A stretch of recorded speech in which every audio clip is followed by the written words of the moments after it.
안녕하세요. 저는 40대 한 여성입니다. 제가 이곳에 사연을 쓰게 된 이유는 정말 황당하고 말도 안 되는 일을 겪었기 때문이에요. 사람 사는 세상이 어쩜 이렇게 다양한지 제가 상상한 것 이상으로 별의별 일이 다 일어나네요.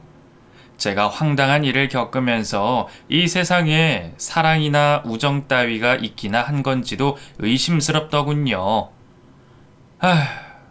어디서부터 말을 꺼내야 할지 답답하고 한숨이 나긴 하지만 그래도 오늘은 제 가슴속 깊은 곳에 있는 이야기를 꺼내보도록 하겠습니다. 제게는 정말 사랑했던 사람이 있었어요. 철없는 20대를 지나 30살이 다 되어 만나 한때는 천생연분이라고 믿었던 남자였죠. 그 남자를 만나고 나서 이제서야 진정한 사랑이라는 것을 알게 될 정도로 흠뻑 빠졌었습니다. 학창 시절에는 철이 없는 막내딸이었어요. 부모님과 언니, 오빠는 제가 하고 싶다고 하면 모든 것을 다 해주려고 했고, 그저 귀여운 막내둥이로서 대해주었죠.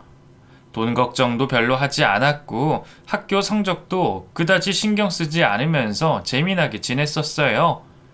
특히나 중학교 때부터 단짝 친구인 수연이라는 친구하고 대학교까지 함께 들어가게 되면서 정말 신나게 놀았죠. 대학교에 들어가서 남들 하는 만큼 미팅도 많이 해봤고 MT나 동아리 활동도 하면서 남자친구도 사귀었었어요. 커플 데이트도 즐기면서 풋풋한 시절을 보냈는데 그때까지만 해도 이게 사랑이라고까지는 생각을 안 했었어요. 그저 재밌게 놀기 좋은 이성 친구 정도로만 생각했던 것 같아요. 그런데 대학교를 졸업하고 직장 생활을 하면서 여러 가지 힘든 일을 겪고 나서 보니 저를 진정으로 아껴주고 다독여주는 사람이 절실하게 필요했었습니다. 그때 만난 사람이 바로 훗날 제 남편이 될 사람이었어요. 회사에서 승진해도 미끄러지고 팀장님께 맨날 혼만 나면서 버벅대서 하루하루 술로 달랬던 그때 소개팅에서 이 남자를 만나게 되었죠. 3살 위에 이 남자는 꽤 괜찮은 회사를 다니고 있었는데 성격이 어찌나 다정다감하고 포근하던지 한 10살은 더 많게 느껴질 정도였습니다. 진지하게 사귀기도 전이었는데 제가 무슨 말만 하면 다독거려주는 이 사람에게 저도 모르게 많이 기대었던 것 같아요. 특히나 회사에서 힘든 일이 있을 때마다 제가 징징댔는데 그것도 한참 어른처럼 다 받아주었었어요. 오늘도 여전히 팀장님한테 혼났네요. 저는 정말 구제불능인가 봐요. 우리 소희 씨가 많이 힘든 하루였구나. 그래도 힘내요. 세상에서 가장 빛이 나고 아름다운 사람이 바로 소희 씨예요. 그걸 모르고 있는 사람들이 이상한 거니까. 알았죠? 정말요? 고마워요. 저한테 이런 말 해주는 사람은 처음이에요. 아직 저녁도 못 먹었죠? 얼른 사무실에서 나와요. 내가 사무실 근처로 가서 따뜻한 밥 사줄게요. 일이 잘 안 된다고 계속 붙들고 있어서 잘 되는 거 아니잖아요. 오늘은 우리 그만하고 든든하게 밥 먹읍시다. 오빠처럼 아빠처럼 의지하던 그 남자와의 시간이 정말 행복했습니다. 이렇게 몇 번 반복되다 보니 어느덧 하나부터 열까지 이 남자에게 의존하게 되었고 하루에도 10번도 넘게 제가 먼저 연락을 했었어요. 솔직히 말하면 저 이때부터 이 남자를 엄청나게 좋아했었습니다. 이 남자보다 아마도 제가 더 많이 좋아했었을 거예요. 오죽하면 이 남자가 회사 사람들과 회식을 한다고 하면 서운해서 집에도 가지 않고 회식하는 장소 근처에서 배회를 했을까요? 그 남자와 사귀게 된 지 1일차의 그날이 아직도 기억이 생생해요. 그날은 제가 팀장님에게 신나게 한 방 먹고 보고서도 빠꾸 맞고 여러 가지로 너무나 힘들어서 그 남자에게 위로를 받고 싶었어요. 그 남자는 회사에서 급하게 바이어와 미팅이 잡혀서 꽤 먼 곳에서 저녁 식사를 하고 있었죠. 그걸 알면서도 너무나 서운한 마음에 미친 듯이 그 남자에게 전화를 걸었고 결국 그 장소를 알아내어 그곳으로 무작정 택시를 타고 갔었어요. 미처 바이오와의 미팅이 끝나기도 전이라서 제가 도착을 해서 1시간을 넘게 또 기다렸었죠. 결국 그날 그 남자는 미팅을 빨리 끝내고 제게로 달려왔습니다. 바보같이 여기까지 와서 왜 기다려? 소희야, 너 바보야? 나 바보예요. 오빠 보고 싶어, 같이 있고 싶어 미치는 줄 알았다고요. 난 오빠밖에 안 보여요. 오빠랑 같이 있고 싶다고요. 집에 가 있으면 내가 간다고 했잖아. 이 먼 곳까지 여기가 어디라고. 오빠 보고 싶은 거 어떡해. 저는 마치 어린아이 같았어요. 막상 기다리고 기다려서 그 남자를 보니 눈물까지 나왔죠. 울고 있는 저를 따뜻하게 꼭 안아주는 그 남자와 그날 연인으로 발전하게 되었습니다. 그날 밤 저희는 함께 했고 뜨겁게 사랑을 했어요. 마치 평생을 함께 할 줄로만 알고 말이죠. 그날 이후 저는 제게 일어나는 모든 일을 남친과 상의했고 저와 가장 친한 친구인 수연이를 소개시켜줬어요. 수연이는 저와 중학교 때부터 단짝이었고 제가 그동안 사귀었던 모든 남자친구들에 대해서 빠삭하게 알고 있었죠. 이번에는 정말 잘 만난 것 같다면서 제게 남친에 대해 칭찬을 많이 했어요. 소희야, 이번엔 진짜 최고다. 네 남친 오빠 정말 어른스럽고 다정하고 이야, 내가 부러울 정도로 멋져. 친구가 그렇게까지 말하니 진짜 저의 평생 배필을 찾은 것만 같았어요. 외모도 성격도 직업도 무엇 하나 부족함이 없었고 게다가 저를 정말 많이 아껴줬거든요. 저는 그 남자와 불타는 연애를 했고 3년이라는 시간 동안 아주 많은 추억을 쌓았습니다. 특히 제 친한 친구인 수연이까지 많이 챙겨주는 남친의 모습에 정말 너무 기분이 좋았어요. 한 번은 수연이 생일이었는데 그때 하필 남자친구와 헤어져서 외로운 나날을 보내고 있었거든요. 그걸 알고 제 남친이 수연이를 위해서 작은 귀걸이도 사주고 분위기 좋은 외곽 지역으로 데리고 나가서 맛있는 것도 사줬어요. 물론 저와 함께요. 저는 그때 생각했죠. 저를 얼마나 많이 사랑하면 제 친구까지 챙겨줄까 하고 말이죠. 세상에 이런 사람은 없다고 굳게 믿었습니다. 그리고 얼마 후 결혼을 결정했어요. 부모님과 언니, 오빠 모두 남친에 대해서 좋게 봐주셨고 아무 장애물도 없던 저희의 결혼은 일사천리로 진행이 되었어요. 당연히 제 친구 수연이가 결혼식 준비를 하고 웨딩 촬영을 할 때도 모두 동행해 줬고 하다못해 예물을 고르러 갈 때도 함께 봐줬습니다. 셋이 함께 있는 시간이 많아져 남친도 수연이도 서로에 대해서 친근하게 대하게 되었죠. 부부가 되어 보니 연애를 할 때와는 또 다른 깊은 감정이 생기더군요. 제가 무슨 일을 하던 제 편이 되어줄 사람이라고 생각을 하니 더 많이 좋았어요. 결혼 후 1년간은 아이를 낳지 말자고 하면서 서로의 시간을 많이 보내기로 했는데 남편의 회사가 많이 바빠졌어요. 야근도 많았고 출장도 잦았죠. 신혼생활이 조금 외롭긴 했지만 그래도 회사가 바쁜 것이니 제가 어떻게 할 수는 없다고 생각했어요.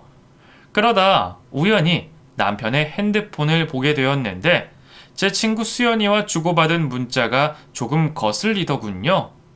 제 친구는 마치 자신의 남친이라도 된 듯 사소한 일로 찡찡대고 있었고 남편은 예전에 제게 그랬듯이 달래주고 위로해주더군요. 더군다나 그 뒤에는 다음에 술 한잔 하자면서 얘기하자는 말까지도 있었어요. 워낙에 친하게 지내왔었기에 그럴 수도 있다고 생각을 하기도 했지만 막상 둘이 다정하게 문자를 주고받은 것을 보니 좀 기분이 좋지 않았습니다. 수연이는 좀 외로움을 많이 타는 스타일이었어요. 그래서 항상 남자가 끊긴 적이 거의 없었고 잠시라도 자신이 외롭다고 느끼면 그 누구든 급하게 사귀기도 했었죠. 외모도 괜찮은 편이었고 글래머러스한 몸매가 특히 남자들에게 많은 시선을 받기도 했었어요. 홀어머니와 여동생과 셋이만 살아서 더더욱 남자에 대한 그리움이 많이 느껴졌을지도 모르겠어요. 그리고 제가 더 이런 부분에서 예민하게 생각하는 이유가 있습니다.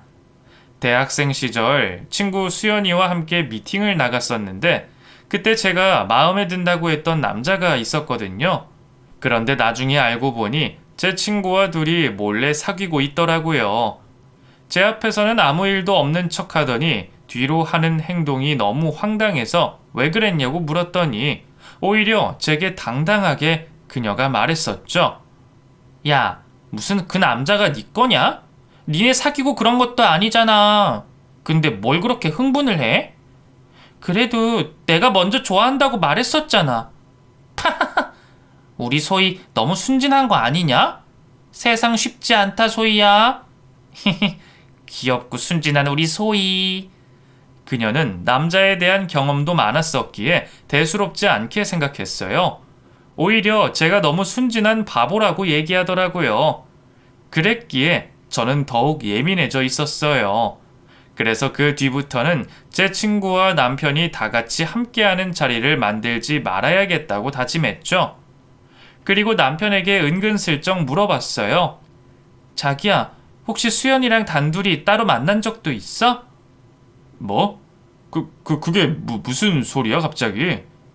아니, 나 솔직히 자기랑 수연이랑 주고받은 문자 봤는데 너무 다정하더라. 술 한잔 하자는 얘기도 하고 그랬길래. 에이, 아니야. 내가 왜 자기 친구랑 단둘이 만나?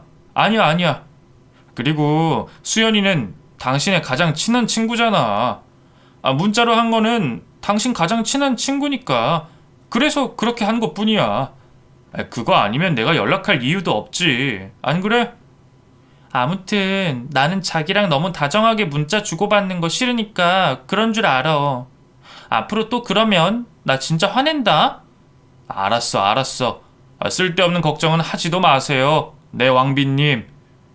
남편은 말도 워낙에 잘하는 사람이었어요. 연애할 때부터 이런 말로 제가 화가 나거나 힘이 들 때마다 저를 눈 녹듯이 녹게 만들어 줬거든요. 이날 역시 그런 식으로 넘어가게 되었죠. 그렇게 시간이 더 흘러 저는 아이를 낳게 되었고 아줌마로 변해가고 있었어요. 아이 키우는데 정신이 팔려 다른 건 잘 눈에 들어오지도 않았죠. 굉장히 자주 친정 엄마 집에 놀러도 갔고 제 오빠와 언니도 자주 만났습니다. 그러는 동안 제 친구 수연이는 결혼을 했는데 얼마 가지 않아 결혼 생활이 불행하다면서 후회한다고 했었어요. 그때 수연이가 많이 힘들고 외롭다면서 술에 취해 제게 몇 번이나 전화를 건 적이 있었는데 아이가 잠을 자거나 제가 피곤한 상태라서 제대로 통화를 하지 못했었어요. 소희야, 나 너무 힘들어. 오늘 좀 나와주면 안 되겠니? 세상에 나 혼자인 것만 같고 인생 끝내버리고 싶고. 수연아, 그래 너 힘든 거 알아. 근데 미안해서 어쩌니? 애기 때문에 못 나갈 것 같아. 내가 다음에 미리 시간 내서 꼭 너 위로해 줄게. 응? 난 오늘 너무 힘든데 진짜 안 될까? 아님 내가 너희 집에 갈까? 저기 애기가 그러면 잠을 제대로 못 자서 다음에 만나자 꼭. 내가 친정 엄마한테 맡기고라도 나갈게. 응? 약속이야. 그렇게 아이 때문에 몇 번 친구를 만나서 위로해 주지 못한 것이 마음에 쓰이긴 했습니다. 그런데 그날따라 남편이 연락도 안 되고 늦게 술에 취해 들어오는 거예요. 회사 선배가 술을 마시자고 했다면서 말이죠.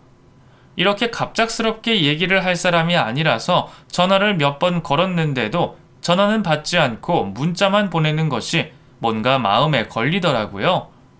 새벽 3시쯤 돼서 남편이 술에 만취해 들어왔고 저는 현관문 소리에 잠에서 깨었습니다. 그리고 본능적으로 남편의 옷가지를 뒤져보기 시작했어요. 아니나 다를까 자켓 안주머니에서 영수증 하나가 나왔는데 꽤 많은 금액의 술값이 나온 것을 남편이 계산했더군요. 근데 술집의 제목부터가 뭔가 남자들끼리만 갈 만한 곳은 아닌 것 같아서 상호명을 찾아봤어요. 고급스러운 바였는데 여자들이 아주 좋아하는 분위기라고들 하더라고요. 남편은 이런 곳에 잘 가지 않는 사람이에요. 그저 시끌벅적한 고깃집이나 소박한 맥주집을 선호하는 편이지 이런 곳은 왠지 낯간지럽고 너무 조용해서 부담스럽다고 했었기에 저랑도 한 번도 가보지 않은 곳이거든요. 뭔가 이상한 느낌이 팍 들었습니다.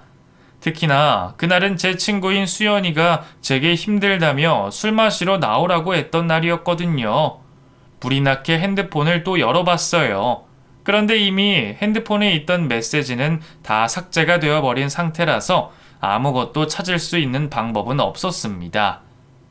물증은 없지만 심증은 확실하게 느껴졌기에 그때부터 저는 남편의 행동을 주시했어요.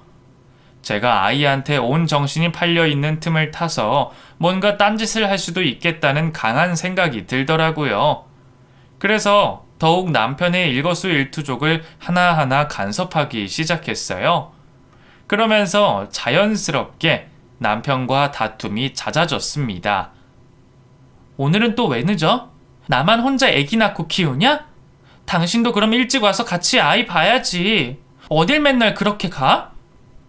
자기 요즘 왜 그렇게 예민해? 회사 동료들하고 일 끝나고 저녁 먹는 거 그거 누구나 할 수 있는 일이잖아. 이런 것도 못하게 하면 사회생활 어떻게 하니? 자기도 사회생활 해봤잖아. 나보다 더 많이 먹어봐 놓고는. 싫어. 이제는 아니야. 그때는 혼자였고 지금은 이렇게 아이까지 있으니까 안 돼. 당신 일찍 들어와? 난 싫어. 싫다고. 자기 너무 그렇게 힘들면 친정에 며칠 다녀오면 어때? 가서 장모님하고 맛있는 것도 먹고 좀 푹 쉬다 오면 기분이 좋아질 거야. 내가 용돈 좀 챙겨줄 테니까 가서 며칠 쉬다 와. 응? 나는 자기가 세상에서 가장 행복했으면 좋겠어. 이따 퇴근할 때 내가 과일이랑 고기 사서 갈 테니까 내일 친정에 가자. 장모님께는 내가 잘 말씀드릴게. 남편은 이런 저를 친정에 가서 쉬고 오라고 하더군요. 처음에는 왜 저를 보내나 싶었지만 저도 아이를 처음 키우다 보니 너무 힘들어서 남편에게 짜증낸 것도 있어서 미안한 마음이 들던 차에 차라리 잘 됐다 싶었어요. 푹 쉬고 엄마가 아이까지 봐주다 보면 제 몸과 마음이 조금은 진정될 것 같았거든요.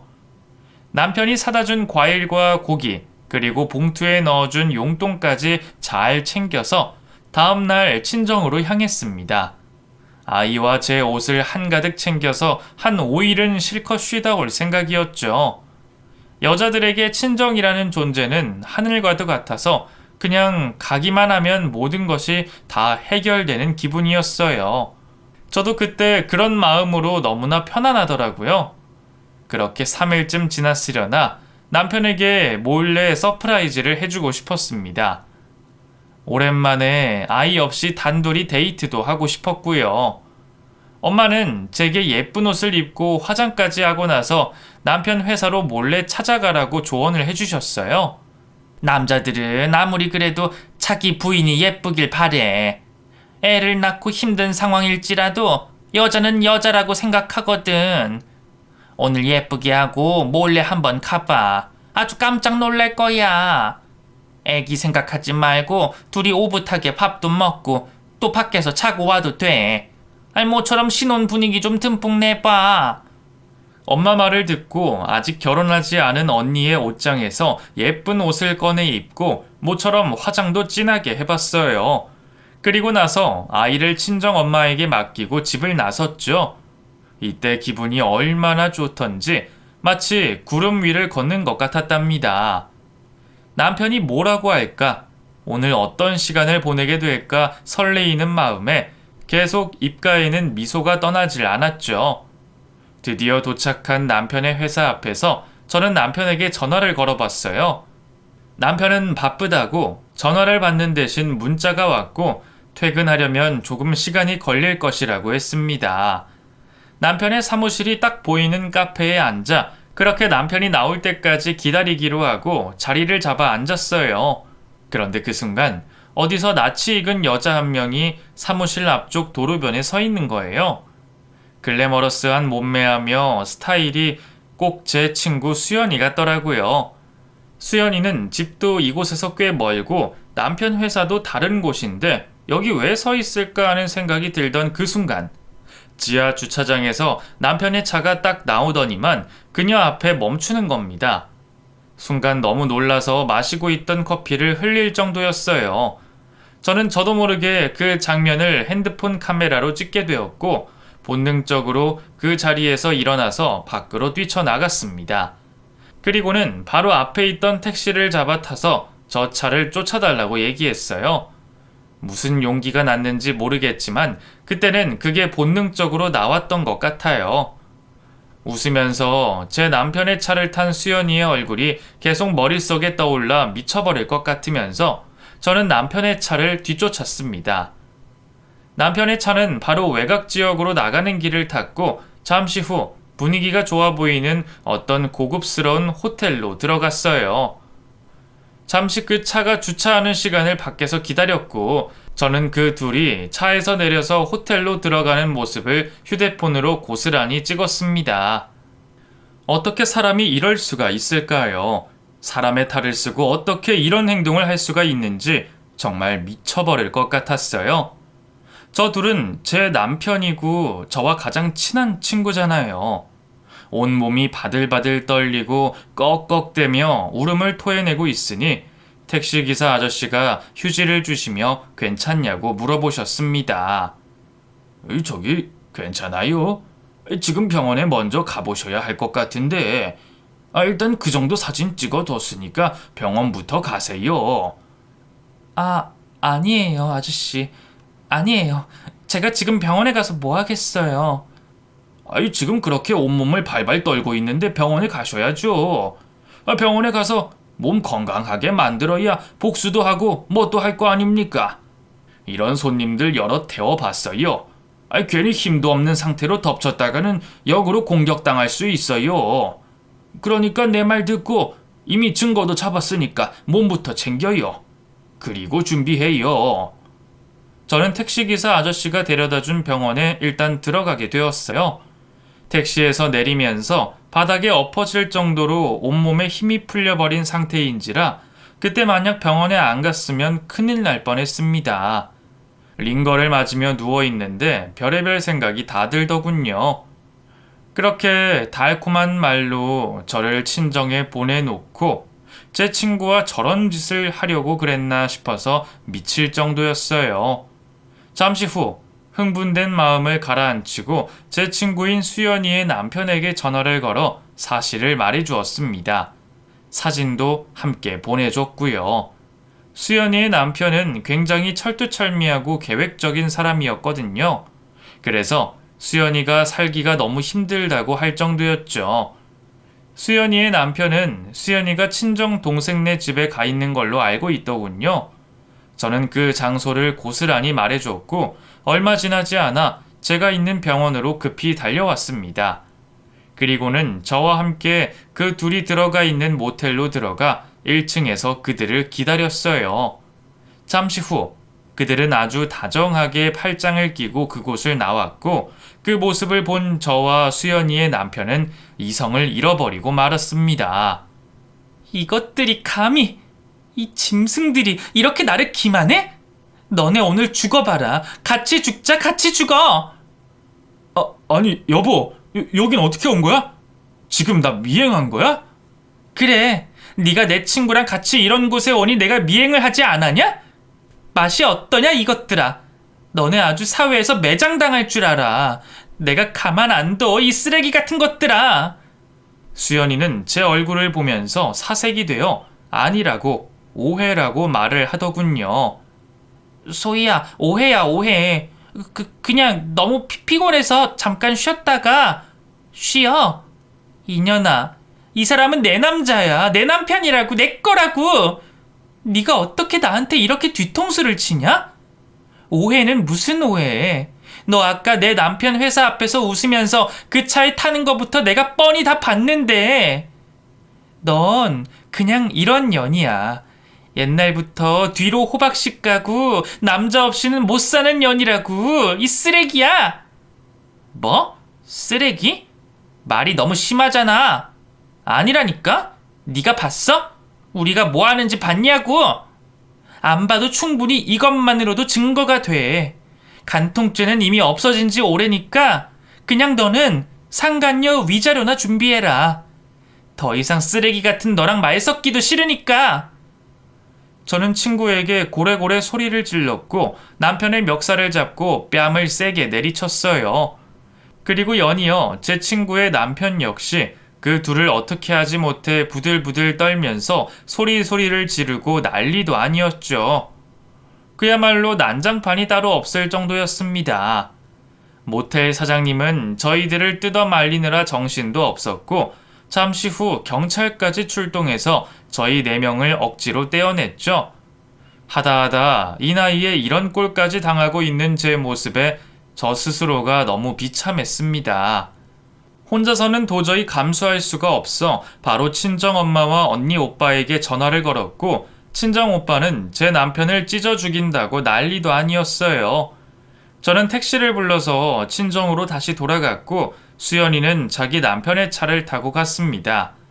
그리고 제 남편은 저한테 용서를 빈다고 하면서 저희 친정으로 차를 끌고 오고 있더군요.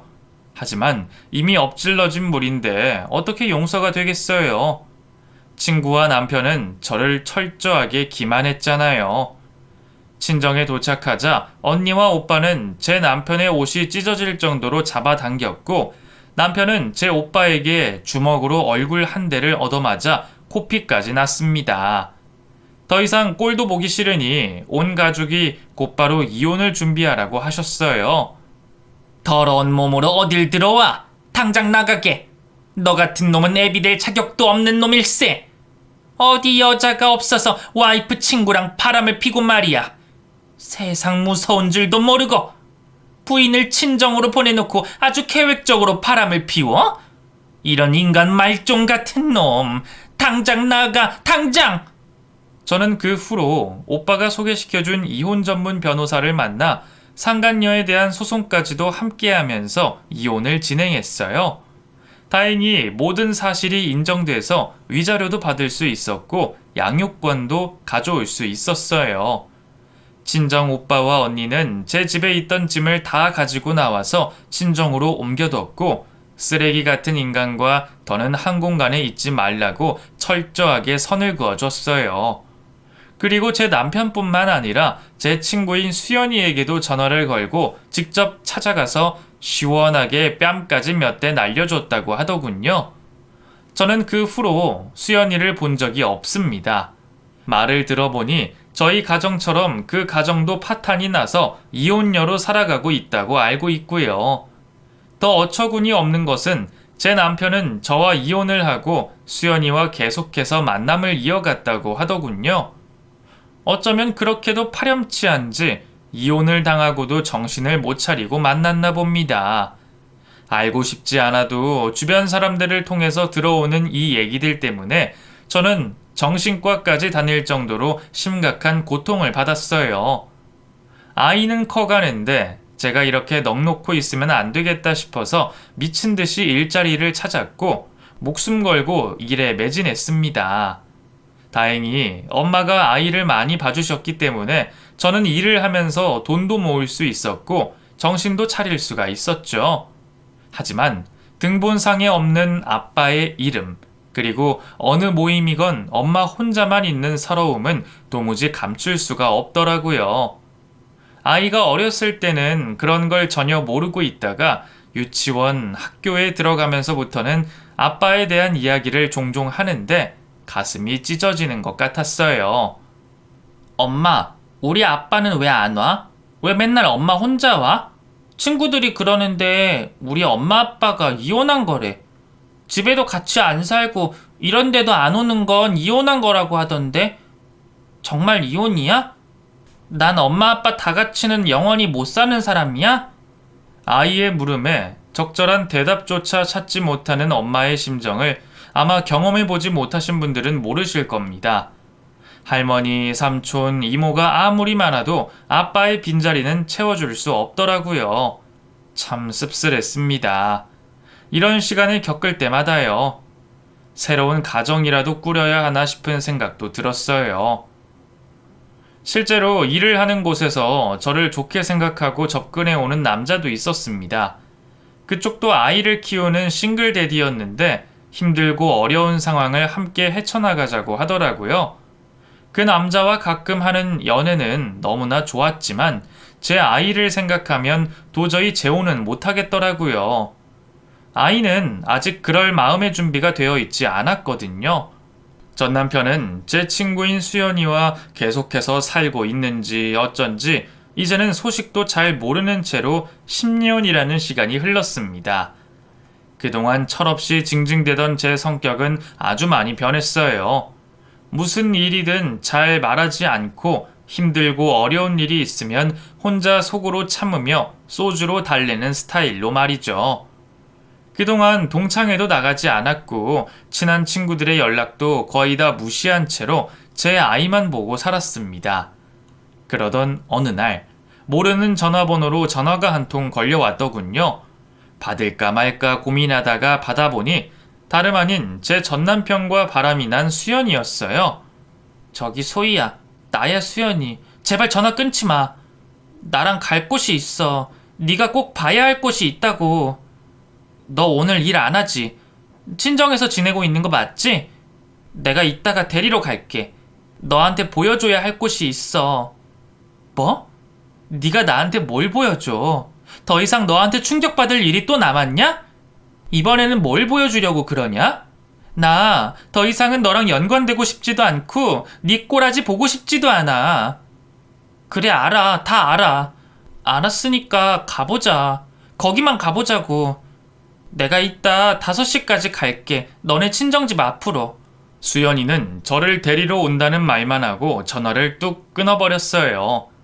도대체 10년 만에 연락이 와서 어디를 가자고 하는 건지 도무지 이해가 되질 않았죠. 그녀를 생각하면 아직도 부글부글 속이 끓고 그때의 그 장면이 떠올라서 힘들었던 때였거든요.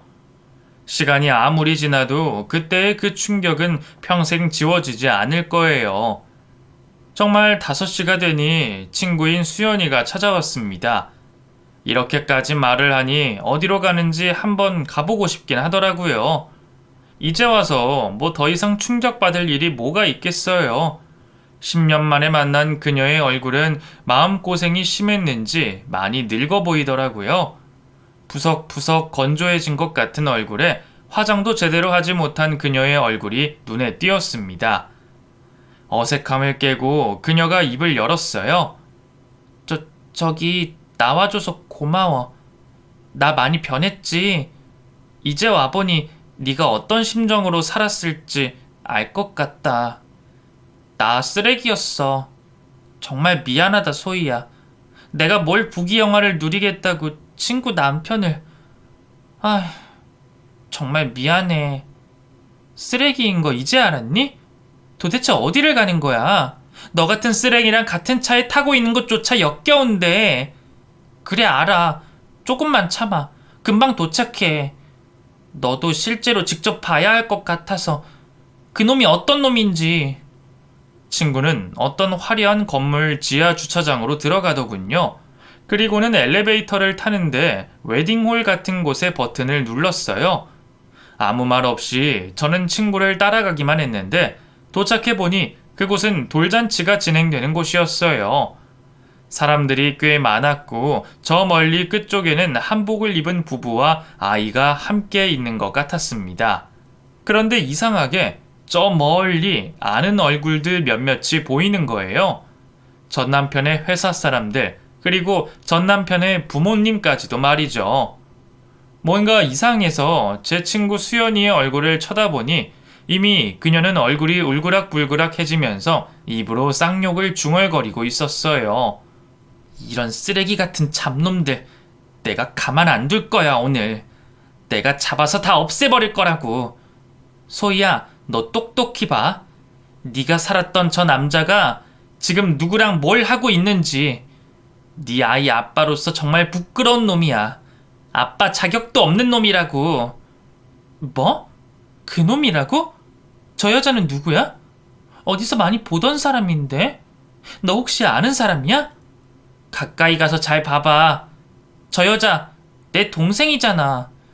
내 하나밖에 없는 여동생, 내 동생 이혼하고 있다가 저놈이 내 동생하고 바람나서 애까지 낳고 이런 짓거리를 하고 있다. 저 쓰레기들이 이런 짓거리를 하고 있다고. 뭐? 네 동생? 이게 도대체 뭐가 어떻게 된 거야? 너랑 살았던 거 아니야? 이혼하고 너랑 같이 있었다고 했잖아. 이게 도대체 뭐 하자는 거야? 나랑 살았지. 우리 이혼당하고 서로 힘들어하면서 같이 살았다고. 근데 이놈이 내 동생 예쁘다고 챙겨주면서 친하게 지내더니만 결국 이 꼬라지가 된 거야. 저놈의 인간 사람도 아니야. 착한 척 다정한 척 했던 거 다 연극이라고. 어떻게 여자 한번 꼬셔서 해보려는 개수작이라고. 나 말리지 마. 나 오늘 가만히 못 있어. 우리 부모님 아무것도 모르고 계시는데 내가 오늘 아주 다 까발려서 난장판 만들 거야. 친구 수연이는 돌잔치가 한창 진행되던 그 자리로 뛰어들어갔습니다. 그리고는 소리를 버럭 지르면서 제 전남편이 한 짓거리를 낱낱이 얘기했죠. 여러분들, 이놈이 누군지 아십니까? 제 동생 꼬셔서 애 만든 놈이에요. 멀쩡하게 저랑 살고 있다가요. 그것도 저희 둘 가정 있는 몸으로 바람 피우다 걸려서 이혼당하고 살았거든요. 근데 이놈이 이번에는 또 내 동생을 건드렸네요. 이것들이 사람입니까? 네? 저것들은 내 동생도 아니고 내 남자도 아니고 그냥 쓰레기들이에요, 쓰레기들. 수연이의 말을 들은 사람들은 웅성웅성대기 시작했고 순간 분위기가 싸늘해졌어요.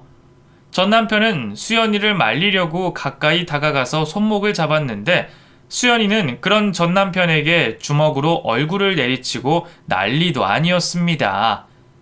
돌잔치에 마련된 돌상과 음식들을 모두 바닥으로 집어 던지면서 난장판을 만든 수연이는 잠시 후 그 건물 관리인으로 보이는 사람들에 의해 밖으로 나가게 되었어요. 나가면서도 끝까지 소리를 지르면서 두 사람에 대해서 말을 하는 통에 몇몇 사람들은 그 자리에서 나가버리기도 했고 뒤로 욕을 하기도 하더라고요.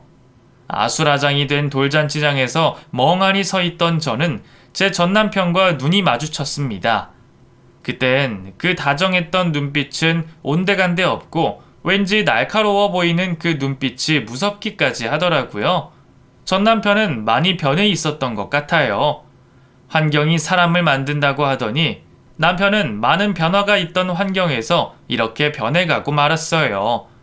저도 전 남편에게 여자가 계속 있다는 것쯤은 알고 있었어요. 제 아이가 자주는 아니었지만 아빠를 만나고 오면 꼭 아빠에 대해서 말을 했었거든요. 어떤 여자가 데리러 왔다는 둥, 영상통화를 한다는 둥 하면서 말이죠.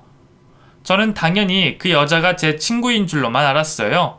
세상에 또 이런 쓰레기 같은 짓을 할 줄은 상상도 못했어요. 전 남편은 눈이 마주친 제게 다가왔습니다. 여긴 어쩐 일이야? 어떻게 알고 온 거야? 뭐 어떻게 하다 보니 이렇게 됐네. 알고 온 건 아니니까 오해하지는 마. 그냥 아무것도 모르고 얼떨결에 온 거니까. 그래, 뭐 알고 올 리가 있겠어. 내가 말도 안 했는데. 우리 부모님한테 인사라도 할래? 참나, 인사? 내가 인사를 왜 하니? 당신 근데 여자가 그렇게 없니? 왜 하필 또 수연이 여동생이야? 이렇게 당신이 여자 밝히는 사람이었어? 당신 자식 얼굴 보기 부끄럽지도 않냐? 나한테는 사랑이라고. 사람이 사람을 사랑하는데 무슨 이유가 있어? 이제는 당신하고도 끝난 일이잖아. 그래, 나하고는 아무 관련이 없지. 나도 알고 싶지도 않고. 그치만 우리가 낳은 아이한테는 적어도 이런 추한 꼴은 보이지 말아야지. 네가 자식 가진 아빠면 아빠답게 행동해. 네 자식이 나중에 꼭 너 같은 놈 만나면 어떻겠냐? 어? 존중받고 살지는 못해도 적어도 사람답게는 살아야지, 사람답게. 전 남편은 제 말이 기분이 나빴는지 인사도 하지 않고 휙 하고 돌아서서 들어가 버렸습니다. 그리고는 자신의 돌쟁이 아이에게 달려가 착한 아빠인 척 안아주는데 역겨워서 죽는 줄 알았어요. 자식들은 무슨 죄입니까? 세상에 태어나게 했으면 최소한의 양심이 있게 행동을 해야죠. 뒤돌아서서 나오는데 누군가 제 이름을 부르며 다가오더군요. 알고 보니 전 남편의 오래된 직장 상사였습니다. 제가 전 남편과 연애를 하던 시절부터 자주 만나던 분이라서 저도 아주 좋은 기억으로 남으신 분이에요. 소희 씨, 나 기억해요? 정말 오랜만이죠?